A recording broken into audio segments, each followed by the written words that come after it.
Heard about this with the treehouse there at the Botanic Gardens. Now, we spoke about this a little while back, and the member for Fannie Bay, Laurie Zio, has taken to social media after speaking with students at the Larrakeyah Primary School about their concerns regarding that treehouse at Darwin's Botanic Gardens. So the treehouse had been fenced off and not usable for about 6 months. If you're somebody who frequents the area or who goes there with your kids, you probably noticed. And well, kids started to wonder what was going on. And so they started a petition over fears that it was going to be demolished. The local member, Laurie Zio, has stepped in to try and help them. She joins me on the line right now. Good morning to you, Laurie. Hi, Katie. How are you? Yeah, really good. Great to have you on the show. Now, why is that treehouse fenced off, or why has it been fenced off?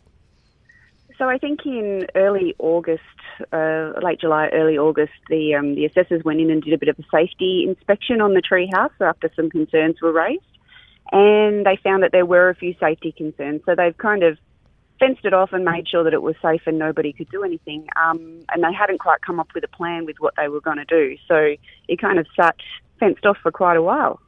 So fenced off, I know we had parents get in contact with us. We had people get in contact with us going, Katie, what is the go with the treehouse? I couldn't quite get an answer. And I know that the kids were pretty annoyed about the fact that it had been fenced off because they love that treehouse. So a group of students actually started a bit of a petition.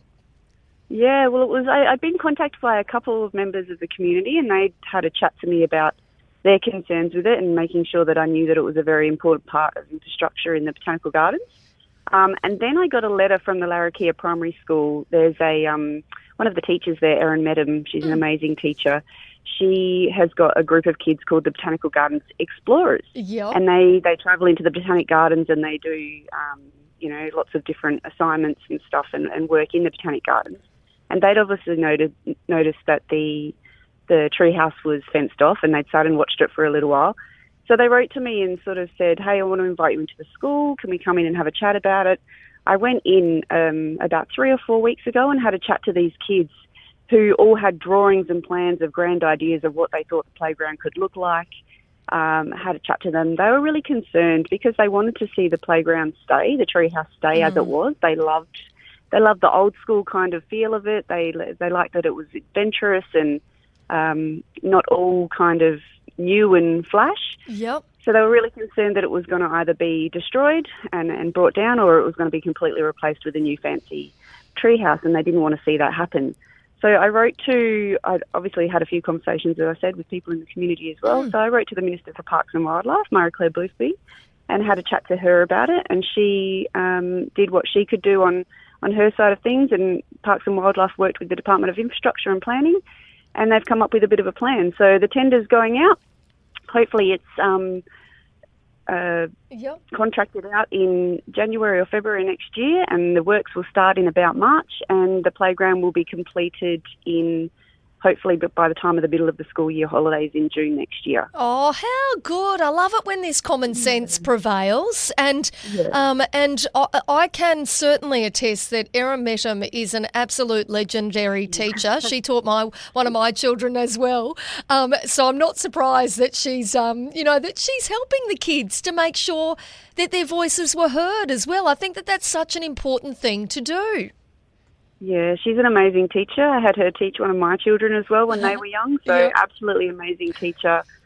Really, really advocates for the kids and lets them lead the way as well. So amazing work that they're doing. And so what's been the reaction from the kids, Laurie? Have you had the opportunity, to hear what they've had to say upon finding out that, this is the outcome?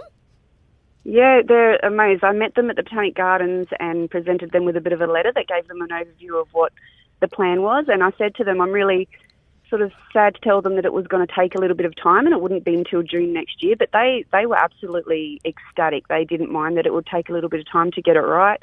They were really happy that they got the outcome that they wanted, and they can't wait to the middle of the school year holidays next year to go and use the new it's not going to be new, but it'll be fixed, it'll be ready, it'll be safe for the kids to play on again. And what a wonderful thing for those kids to actually learn as well, you know, that their voice matters and that, you know, advocating in this way, in a really positive way through their school and through their actions to you, that it's made a difference.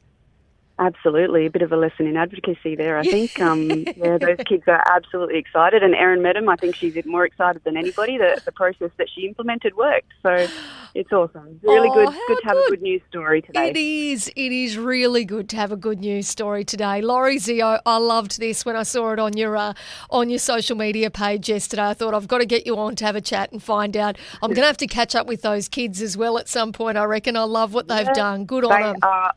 They're amazing. They would love to come on your show, Katie. Yeah, I reckon they would. Oh, Laurie, great to speak with you this morning. Thank you so much, and good on you for listening to those children.